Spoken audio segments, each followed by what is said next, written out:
Hi, Allie. Hello. Hello. I'm so happy to be able to chat with you today. Thank you so much for Thank taking you some for time sharing. to hop on here. I know, and as I started to kind of do these interviews for Healthified Mag, I mean, you were definitely at the top of my list of people I wanted to chat with. We go Thank you. way back. Yeah, it's kind of funny how we've really only been with each other in person one time, Yeah. but thanks to the beauty of social media, I feel like we've been friends forever. Um, and we bonded over that revitalized weekend, that's for sure. We certainly did. I know I have a couple of friends who either my mom or Yale will be like, "Who is this?" I'm like, "It's an Instagram slash real life friend." It's kind of hard to explain. So you definitely No. fall within that category, although you are one of the few who I've actually met in person. Yeah, seriously. Alex will say the same thing, like, "Oh, the health mason," like, well, I'm like, yeah. It's funny. It's funny how that works. Yeah. Um, so speaking of, I just want to kind of start out and for anyone listening or watching, just to kind of hear your story, especially in the wellness realm and how you kind of got to where you are now and what you're doing. Yeah, it's kind of a long story, which I think is the case for a lot of people, but sort of shortening it as much as I can, I have always dealt with anxiety, and it has been something that has just been prevalent in my life forever. I do not remember a time in which I didn't have anxiety. I was a really anxious child. My mom would have to walk me to school when I would go in for lower school, elementary school.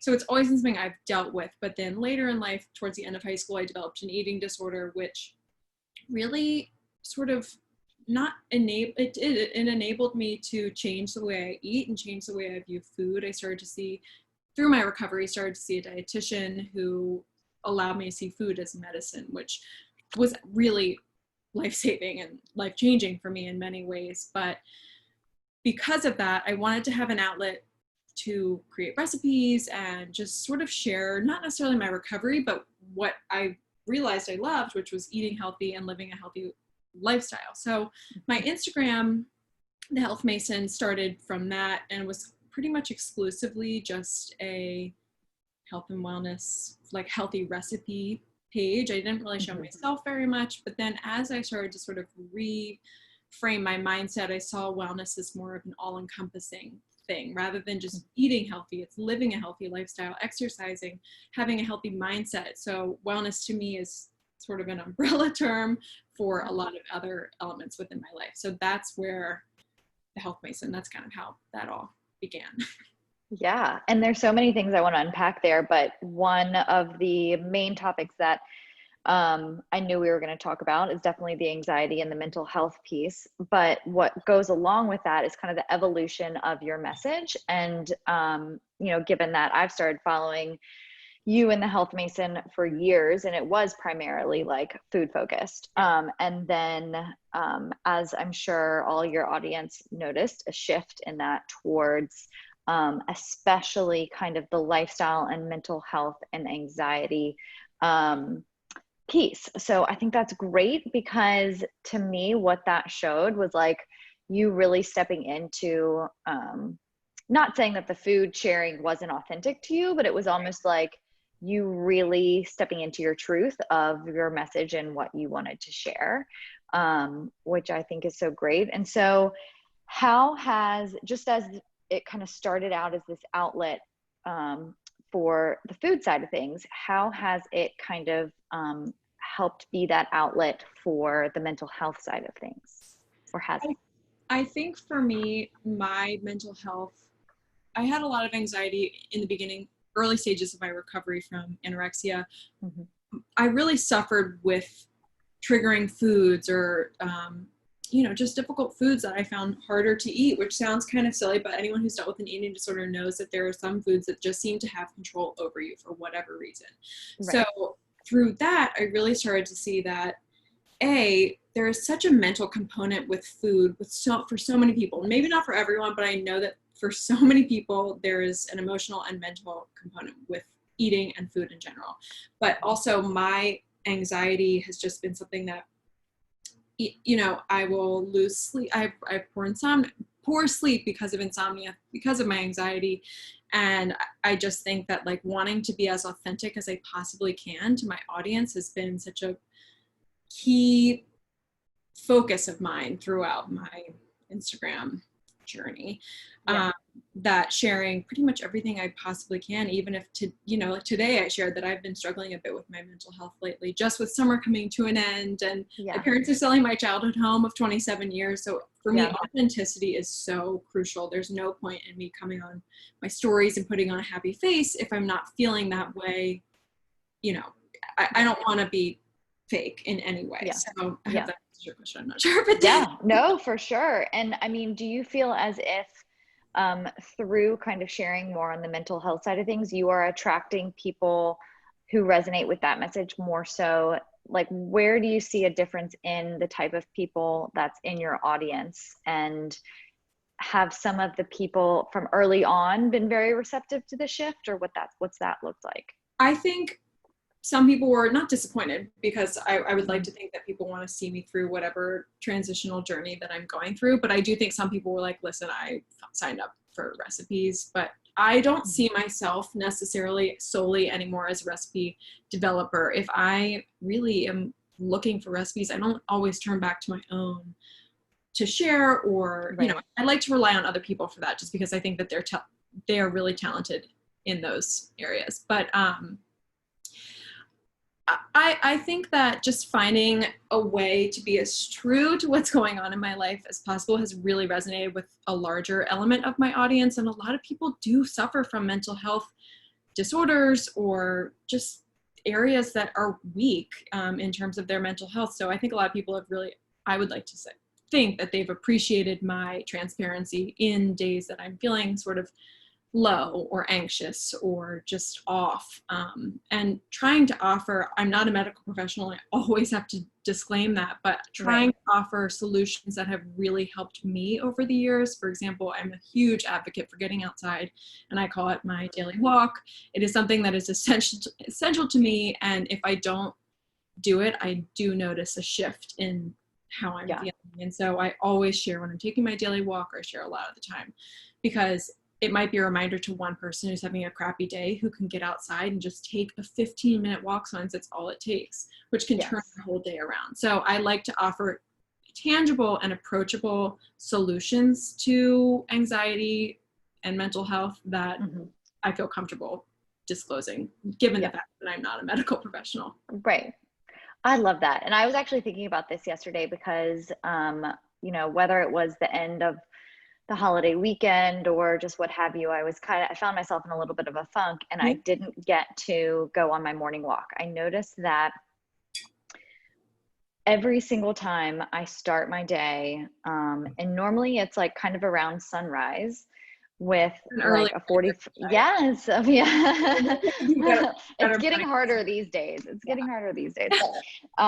With a 45 to 60 minute walk, especially before breakfast, to get moving right off the bat, it like changes my mood for the rest of the day. I didn't get to do that yesterday. So I noticed when I finally ended up going around like 2 p.m., it shifted my mood immediately. And I kind of want to speak to that, because I think, and again, to each their own, like if running or HIIT or like these hardcore workouts is something that helps you manage your stress and anxiety, by all means, keep doing that. But I think that there's almost this like, I don't want to say stigma, but this like negative reputation around walking that's like, oh, that's not enough. Or, but I really think, especially if you're struggling with stress or anxiety, to do a form of movement that is not going to send your body into the complete sympathetic nervous system for an hour on end is actually better for people. Because like you, I suffer from anxiety. More so now that I own my own business, but that's another story for another day. I had to wrap my head around the fact of like, this might not be like going to like a HIIT class for an hour, but like, this is what makes me feel best in my body, mind, body, spirit. Right. And so I think it's really important. And as you do is like, this is what works for me. You add that disclaimer, and for people to kind of like either pick up on those tips that you suggest and find what works for them. But, you know, with exercise in particular, like it's something that's just can be so important for mental health. And Yeah. is there any other type of movement that you encourage? Or is it? I do enjoy when I get into the right routine. It's been difficult for me to sort of maintain a yoga or Pilates practice. I love, my friend Kate Hurley has, Mhm. she calls it her move and meditate method, which I love and so appreciate. And I also am a big believer in the Melissa Wood Health method. So both of Yes. those have sort of a yoga, stretching, mindful movement approach that have really worked for me, but also Mhm. just stretching, or just if I can lift weights in my basement. For me, for whatever reasons, a lot of my anxiety comes with, I had to stop doing classes in person because I get a sense of I'm feeling a little trapped, or like if I'm anxious, is there a way that I can leave without feeling like I'm going to make a fool out of myself?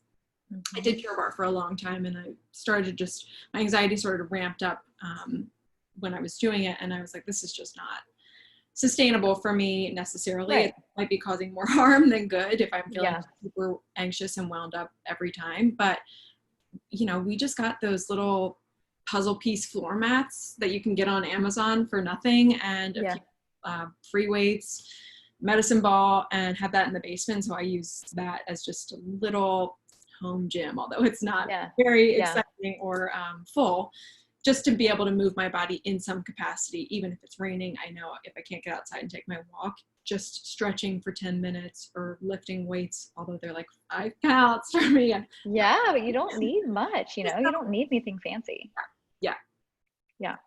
So I want to go back to this concept of food relationships, and Mhm. especially how that is connected to anxiety, because again, like you, I've also suffered from disordered eating. And I actually ended up asking my older brother, who's a lot older than me, but I asked him one time as I was like kind of beginning slash like peaking to really struggle with anxiety, being like, was I an anxious child? And he was like, I can't really remember you being an anxious child, but it was like as soon as I discovered what anxiety was, it was like I had probably just had this my whole life and I just didn't know what it was until college. Like I remember calling my older sister being like, I think I need to stop drinking coffee. And she was like, I don't think that's it. Like I think you're just anxious and you're trying to figure out your life. And I was like, okay, yes, exactly. Many factors involved. Uh, yeah. But it was around that exact same time where my disordered eating started. Mm. And I remember in high school, like my friends' parents would always say, like, you have the best relationship with food. Like I would literally dance while I ate. Like I would just like sit there and like I just loved it. And then something happened in college where I was like the height of my anxiety, and it just became this, it like manifested through food basically. And it was like this thing that was surface level that I felt like I could control. Because when you're anxious, sometimes you can't really pinpoint what it is. So you want to attach to the thing that you feel like you can gain control over. Do Right. you feel as if that is kind of like, talk to me about that with your eating disorder and your relationship with food? Like, was there a connection there for you personally? Oh my gosh, completely. Control, I think, is the stem, and I like, Mm. I'm not a medical professional, cannot Yes. make any claims, but Yes. for me and for other friends of mine who have had eating disorders, trying to gain control via the food you're putting in your mouth or not, is, for me at least, was the biggest stem of my eating disorder. So, you know, it happened my senior year of high school, and all of my friends were trying to figure out what they were doing for college. I had figured it out. It took me a little bit longer, but then I was like, oh, the future with my boyfriend, who's now my husband, was sort of, So it worked out. yeah, it didn't work out, was sort of up in the air. I was like, are we breaking up? What's the plan? So having those unknowns was just so overwhelming for me that Mhm. I kept coming back to sort of soothing my anxiety in a way with eating very healthy foods, but also just quickly or slowly cutting things out, you know, getting rid of certain foods that felt dangerous or felt like they could be bad for me. And I know that that can be like, that is a version of an eating disorder, orthorexia. I didn't really have that, but it was just definitely the control element of it was Mhm. really where it all kind of went Mhm. to. Mhm. Yeah. for sure. And, you know, the unknown, I think that that's a big buzzword when it comes to it. And it's like I say with 2020 specifically, it's like, I remember when the new year was hitting and I had this like laundry list of things that I wanted to achieve in 2020, you know, like all the like buzz that was going around Instagram, like, oh, this is the year of the vision and Sure. like getting clearer. And yes. And then it was like everyone just like took their list and was like Yep. it was just like, if anything, that this year is like what um is teaching us is that we can never know. Right. Right. And so but that doesn't make it any less scary.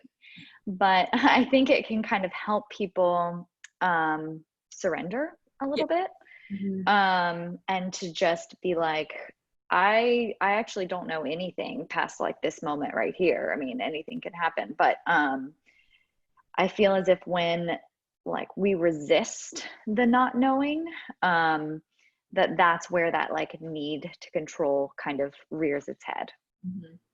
I have also Um, been so fearful for the people who are either quietly dealing with eating disorders or who maybe haven't, and this has sort of sparked something mm, within them.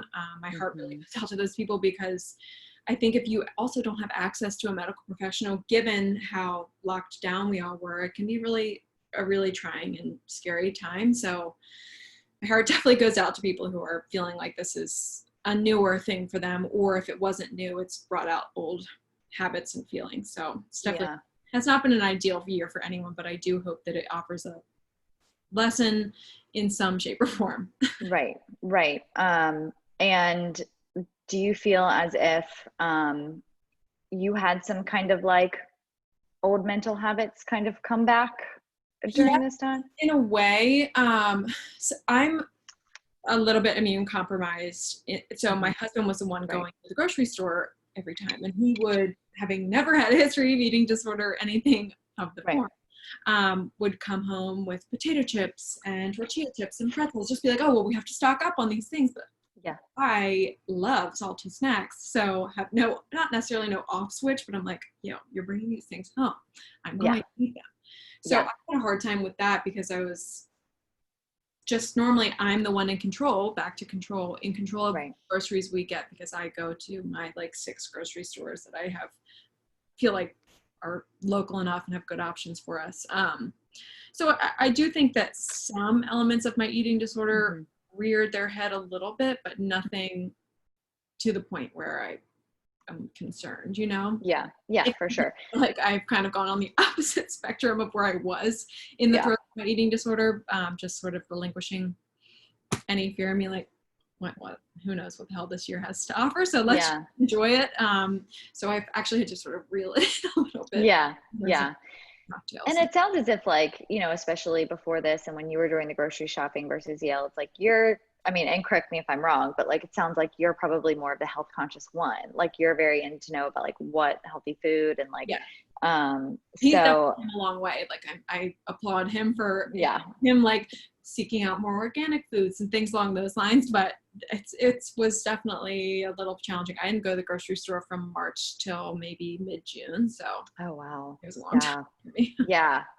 And I mean, full disclosure on my end too. I mean, absolutely. I was just talking to someone. I had one of these interviews with my friend and former mentor, actually, Elisa Haggerty. I don't know if you know her. She's friends with Laura Lee too. But um, I was telling her that, like, especially during COVID, like, and I could sense myself because of that lack of control, especially on the business side of things, and um, I could sense myself attaching to like, oh, well, I'm going to use this as a time to like get my fittest and eat really clean. And like, even though like all of those things were healthy, I, I, there was a day where I'm like, this is reaching a boundary. Like, I need to just like, you know, and so having, you know, gone through this journey before, I knew exactly what I needed to do in order to kind of like release what it was that I needed to let go of.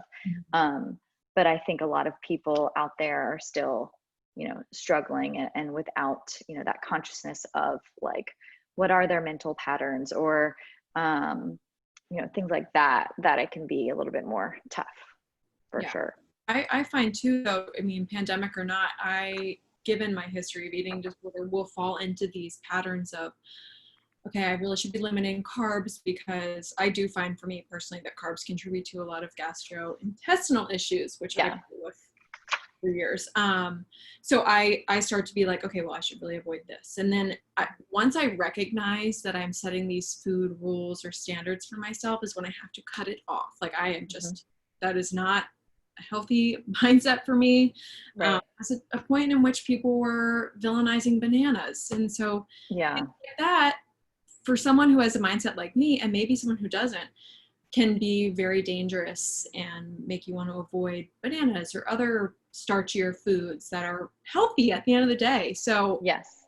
I have learned that if I'm ever sensing getting that feeling of, oh gosh, I should really be avoiding bananas, or I should really be avoiding like Oreos, I don't know. Yeah. Kind of shut it down and like add bananas to my smoothie or whatever it needs to be that makes me be like, this is perfectly healthy. I am fine. I'm safe. Yes. Nothing's changing within me if Right. I'm growing from this whole experience. So Yes. And I think that's really important to highlight here. And it's the whole fact of like, I don't think there's anything wrong with like, playing around with different things or yeah, like seeing what foods work for you, or even like, the type of, I hate to use the word diet, but just like, whether someone wants to explore paleo or plant-based or whatever. I think what's really important to keep in mind is if you have a background of disordered eating, and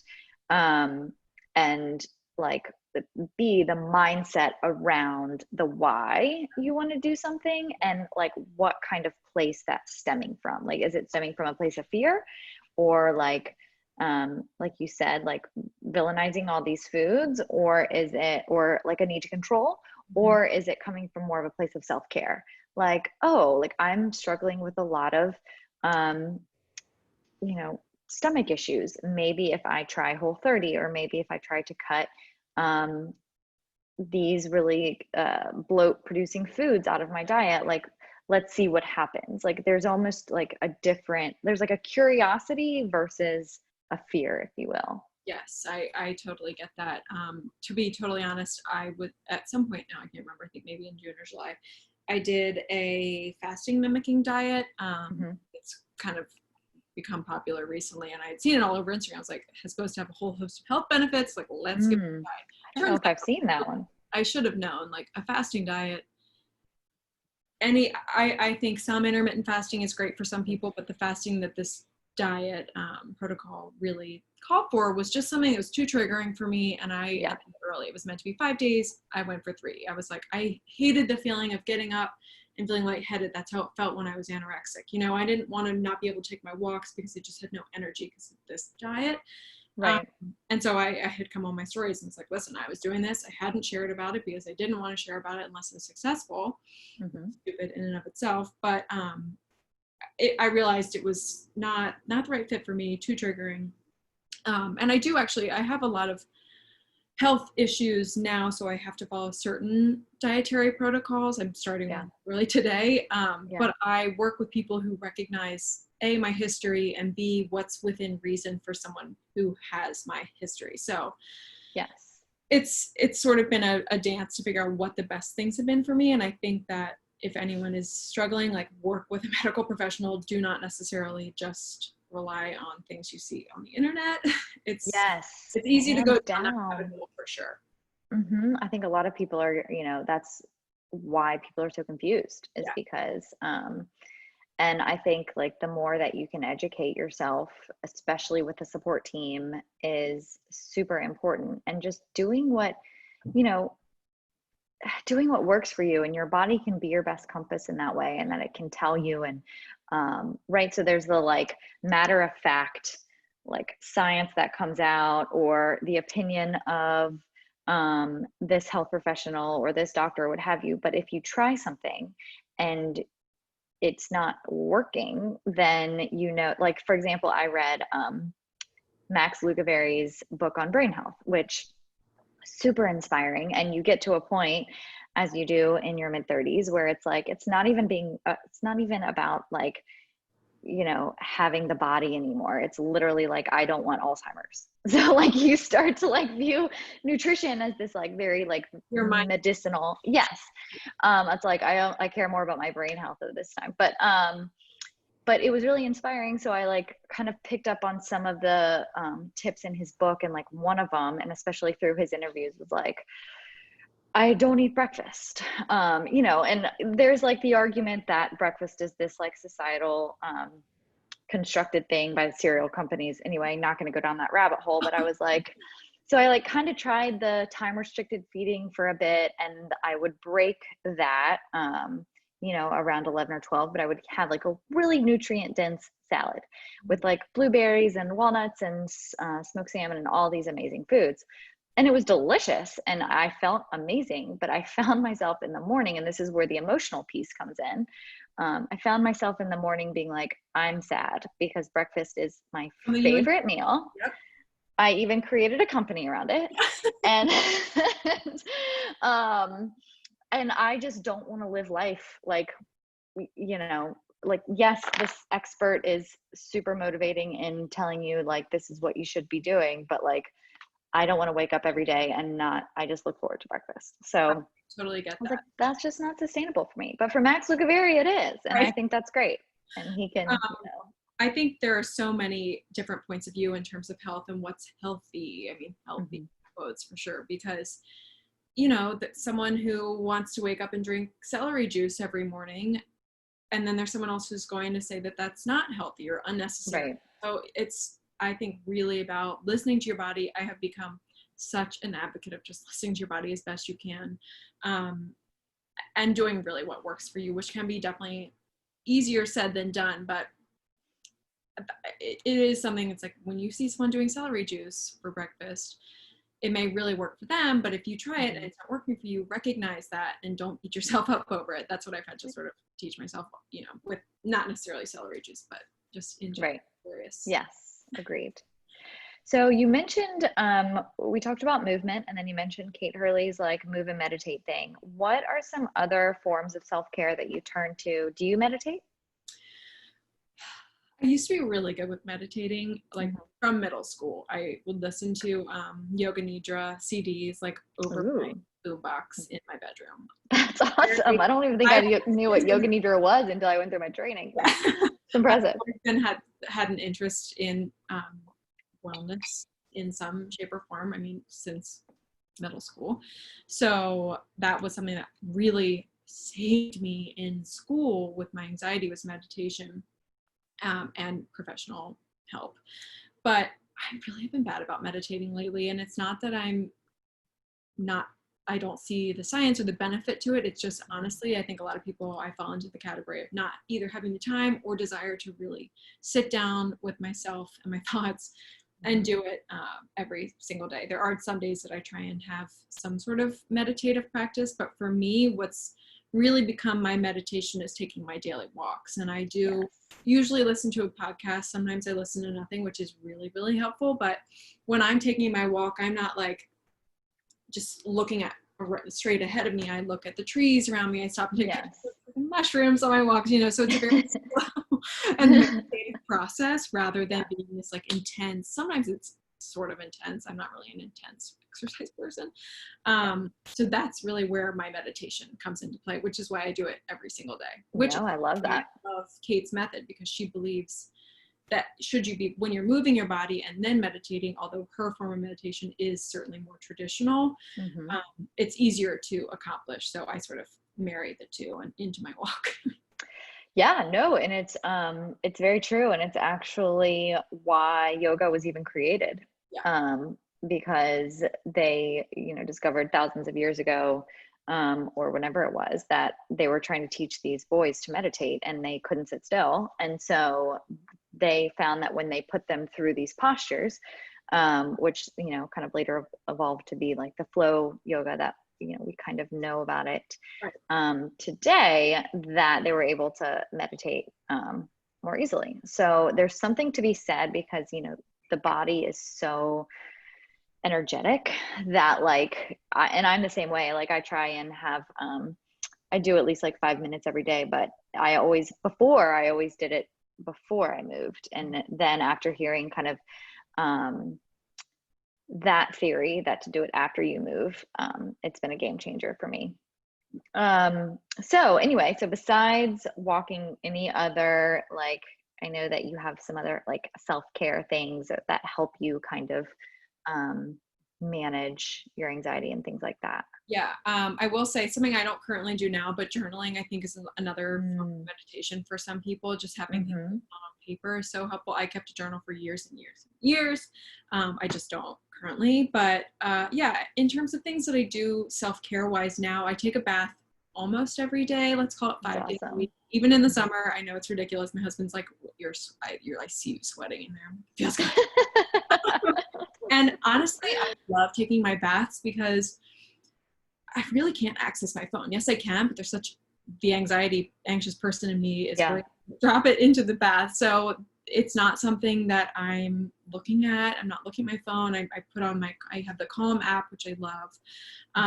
Or I'll read a book or do all of the above, put some essential oils in there. I love Dr. Singa's mustard bath, all sorts of things. I just really doctor up the bath to be as as possible. I love that. So I do that, but making me want a bathtub. Yeah.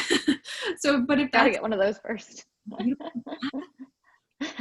Well, I do, but it's like a shower bath situation. Yes, I don't use it. I'm very cool to have like a freestanding bathtub, but I understand. But if that's something that isn't attainable, I love doing a skincare routine. So I do like a plethora of masks and kind of get a little bit extra with it, but I really enjoy that. If your husband or significant other, whomever, roommate, is willing to join you on that, Yale joins me sometimes. Like, we do little masks. Oh my God, I love that. It's just fun to have someone else to do those things with you, you know, if you want to have company. But those are my two big things, I would say, taking my baths and my skincare routine. I do have like a red light therapy device that I sit in front of and get all sorts of crazy extra. I'm sure my neighbors are like, what's going on in that house? But I think it's about what works best for you. And I have found that moving and my baths and my skincare routines, whatever they look like, are best for me. I know. I always refer to you for like skincare advice because it's not something that, even though I've always like struggled with my skin, it's not something that I like put a lot of care and thought into, even though I did do a bentonite clay mask with apple cider vinegar yesterday for the first time in a while. And it was awesome. What? It's underrated. Yes, it's so great. And you just feel so good. Yes. But you are quite the guru when it comes to like beauty products and clean beauty. And I kind of love that you weave that into it because I think that that's something that's so underrated that people don't give enough credit to.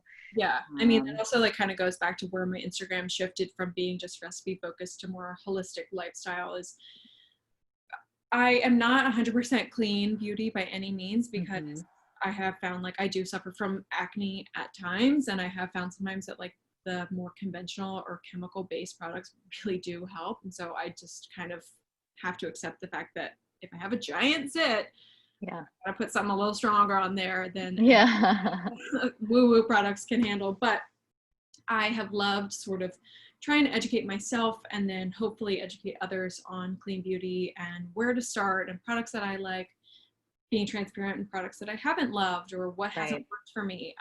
So it still just kind of goes back to what's working, what is best for you.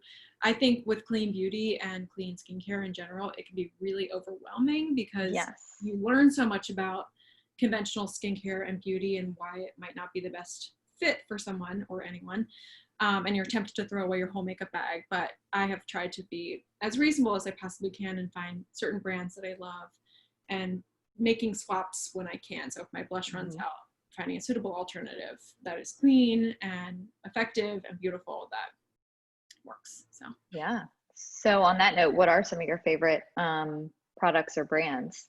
I really started my clean beauty journey with Beautycounter. I think although I know that Beautycounter businesses like it can receive some flack given its history and sort of how it works.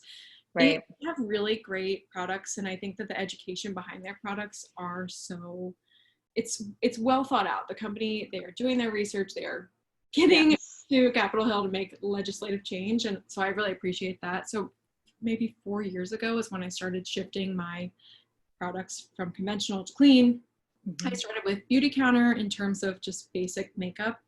I also switched my deodorant, which took some time because that's a trial and Yes. error process. One deodorant that works for someone is not necessarily going to work for everyone, and there is a detoxification process. Yes. So Um, I've heard. I've not officially made that switch, but yeah, got to. that's always like whenever I recommend where people start, I always recommend with deodorant first, just given the chemicals that are in deodorant and what their proximity Right. they're close to. So getting Right. it away from your body as quickly as possible, I think, is a good place to start. But also with skincare products, so body lotions, things that you're applying to your skin. Your skin is obviously your largest organ, so if that can be clean, I think those are two really good places to start. But in terms of makeup, I love Beautycounter. I love Ilia, Well People. For skincare, I love Indie Lee, also Beautycounter. I mean, there's so many out there. I think Yeah. Beauty, CAP, is a great resource. Goop as well as Credo Beauty are three good Okay. that might have they have a plethora of skincare, body care, makeup. So Yeah. Do you have all this stuff kind of listed on your site? I can get it to you. Okay, cool. Um, okay, so I think one other thing that I wanted to talk briefly about was sleep, because you did mention that. So I think that that is a also another underrated topic that people should really focus on nourishing. And I think we are in the time where it's not, I feel like people used to wear like the less sleep they got, like a badge of honor, just because it, it's like glorifying busy. It was like Yep, exactly. glorifying like not being well slept. And it's just Right. like, I don't know who, I don't know. I am a different version of myself when I don't get enough sleep. But do you have any like tips for people who might be struggling with sleep that you could provide? Yeah, I have a lot of resources on my website, as well Yeah. as I think an IGTV on my Instagram. But I think it's so difficult for me to turn off my phone, and I so Yeah. get that blue light, it's really stimulating for your brain, as well as sort of halting melatonin production. But as best as you can, turn off the phone, dim the phone, wear blue light glasses, do whatever you possibly can to sort of reduce that light coming into your eyeballs is really crucial. Like I said, it is the hardest thing for me. There's no way I could not have my phone in the room when I'm sleeping. I don't know. It's definitely a part of me. Yeah. But I think finding, if you're open to taking melatonin can be a really great option. Some CBD products are geared towards sleep, which I can send you some recommendations if you would like to share. But also I use, I'm trying to think of like specific products. Some people like a sleep and eye mask, which I wear that. Yeah, I have several friends. I used to wear one every night, but I just sort of get in and out of routines. Something I love though, and have used for years and years and years, probably 5 years, is called an acupressure mat. It's basically Ooh, I've heard of that. a either foam or coconut husk like fiber mat that has a cover over it, and on it has these acupressure points that are trying to stimulate acupressure points like acupuncture would. So it's thousands of these little, not needles, but sharp little points that I do it on my back, and you just lay on it. I do find that it's best on bare skin if you're comfortable either not wearing a shirt or working your way up to it, starting with a thin shirt or a sports bra and then working up to bare skin. I swear, if I can't sleep, it's like 1 or 2 in the morning and I'm still tossing and turning, trying to get to sleep. I'm like, why haven't I pulled out the acupressure mat? I keep it under my bed. I might even have one under, this is my guest room. And laying on that, and I swear within 5 to 10 minutes, I am out cold. It is really wild. And it's supposed to be, it has a whole host of health benefits, which anyone could look up, but they also call it a sleep induction mat. So something about it just causes your body to come into this super relaxed state that I'm obsessed with. So oh my gosh, that's that has been one of awesome. my like go-to tools that has always helped me. I mean, Yale, who has zero trouble with sleep, can't even for a minute before he's out cold. So. Oh my gosh, that is so good to know. What a fun tool. I will definitely look that up. And then other, just I love, like I said, the Calm app, Headspace. various apps that you can easily download. I keep my Bose headphones next to the bed, so if I am doing a meditation or trying to listen to some yoga nidra, then I will have those there, so I'm not waking up. Yeah. Those are some great tips. I find that the only thing that's been able to help me is if I like move locations. I don't know if you've ever done that. Exact same. Like if I'm like tossing and turning at like 3 a.m, like I just have to go get in my guest bed because it's like the association with it or something. It's strange. I've been the same, like since I was a kid. I've dealt with horrible sleep my entire life. It runs in my family. And I remember being a kid, not really feeling like I should leave my room to go into my parents' guest room, but flipping my head and my feet, so my feet were on my pillow, my head was at the end of my bed. I've done that. It would always help, or I would literally sleep on the floor. My mom would okay. Yeah. No, it's something that I think you don't want your body to associate poor sleep with that space. So that makes sense. I have been really struggling with my sleep the past few months with just the world being a little bit of a place right now. So I definitely feel for anyone who is struggling to sleep. It's a widespread problem. But hopefully like as more information and education comes on and tips like these that people will be able to find solutions. So, okay. So my final question for you, and we've kind of, I feel like touched on it, is I ask everyone this because I have a fascination with people's morning routines. Love them. I love hearing about others. What is your morning routine? My morning routine. So I do really strive to wake up between 7:30 and 8, 7 and 8. Today was not the case. Like the end of a long weekend. Yeah. Exactly. I woke up at 10. I was like, oh my God.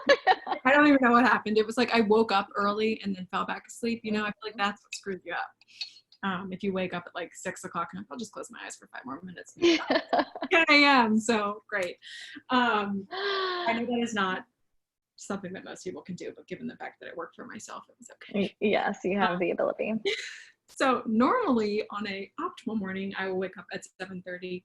I am a coffee lover. So either myself or Yale will make our morning coffee, but I do really try to have some water, either filling up my mason jar and just drinking that throughout the morning, or just even if it's like a little bit, just trying to get that in before, because it really does make a difference in terms of just feeling more awake, gets digestion going. So all of this, but so I have that and my coffee, and typically we'll check my emails, check into work stuff, and then really start work between 9 and 10, responding to emails, sort of making my lists. I'm a big to-do list person. I just thoroughly enjoy being able to like check things off. Oh my God, I love that. Me too. Yeah. And I love the pen and paper thing too. Yes. Like I was someone forever that would like refuse to go digital with like to-dos and calendars and things.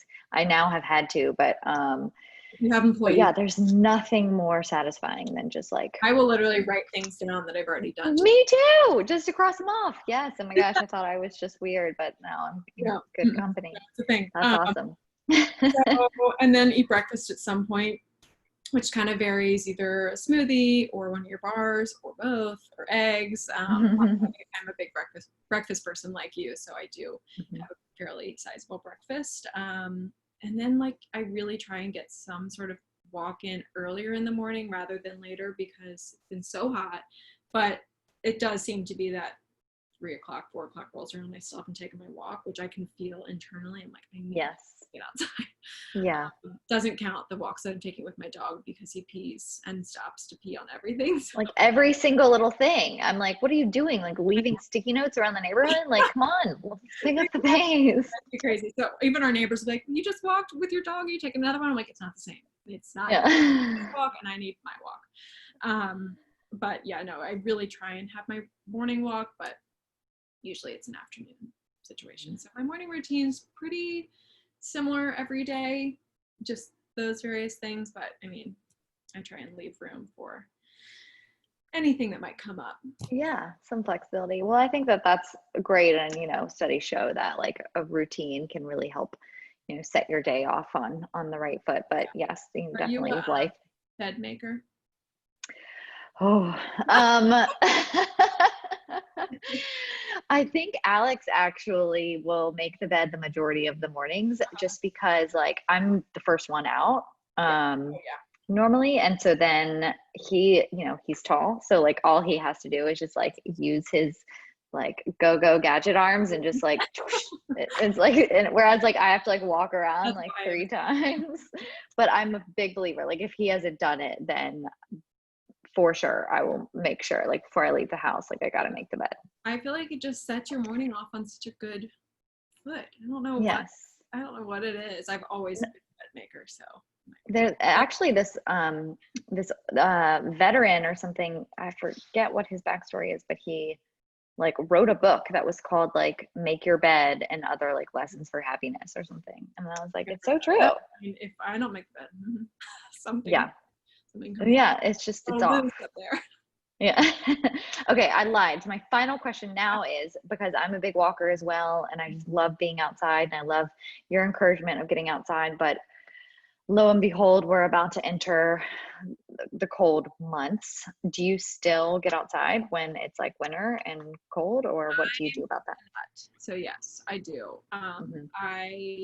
We do have a gym, not here, like access to a gym. I just, and who knows with this year, like you have to currently wear your mask to be in the gym, and that just does not appeal to me in any. Right. But when it's either torrentially downpouring or literally 20 degrees, which I have been known to walk in my full parka, because it's just that feels that good to me to be outside. That's when I implement the indoor exercise options. So I do though really try and get outside every single day, just because I found it has such a profound effect on my mental health that it's almost like the pros outweigh the cons. I'd rather be freezing cold than sit inside, because I just kind of go stir crazy. And I know it sounds funny, it's like to miss one day of walking, but even if it's 10-15 minutes, just is transformative for me. So yeah, I was actually listening to the Deliciously Ella podcast over the weekend, and she had a guest on there who had written a book called like it was something about global happiness or lessons of happiness from around the world, and it was called like the Atlas of Happiness or something like that. And she had moved from London to Denmark, and she noticed, and Denmark's actually it's like one of has the highest happiness rates in the world. And the number one thing that she said was that they get outside every single day, and that they really put a lot of importance on being outside, no matter the temperature. I mean, I'm sure there are times when Denmark is cold, which, I'm not going to highlight my lack of geography skills right now and like where that even is. But yes, so bottom line, everyone, if anyone learns a lesson from this conversation, it's spend more time outside. Yeah, I mean, I grew up horseback riding, so I think, even if I'm riding indoors, it's still cold, because you gotta get the horse from outside to bring him in. You're in a barn, nonetheless. Yeah, I am fairly used to seeking happiness in some shape or form outside in nature, regardless of the temperature or weather conditions. So it's never been too big of an issue for me. But I can see, or people who live in a city and just don't want to be like walking around, like I get it. So I think finding other ways to reach that level of happiness or satisfaction or whatever you have like is so crucial. Just whatever it is. Whatever it is, find what works for you and do more of it. Yeah, exactly. Okay, well, this was so fun, Allie. Thank you so much. I loved this conversation. Before we sign off, can you tell everyone who's listening or watching where they can find you? So my Instagram is @thehealthmason. My maiden name was Mason, so that was the inspiration behind the name. And, very clever. Yeah, I mean, I'm never on Twitter, but Facebook is the same, @thehealthmason. And then my website is www.health-mason.com. Someone had taken my URL. No, I actually like did that without even thinking about it, knowing that you had a different one, that I just like my fingers like went there today, and I was like, this isn't her website. And so yes, it's been a process. Make sure you get that dash in there. Yes. All right, awesome. Well, thank you so much again, and look forward to seeing you on the interweb soon. Indeed. And until then, have a good rest of your Tuesday. Woo, see you later. Bye.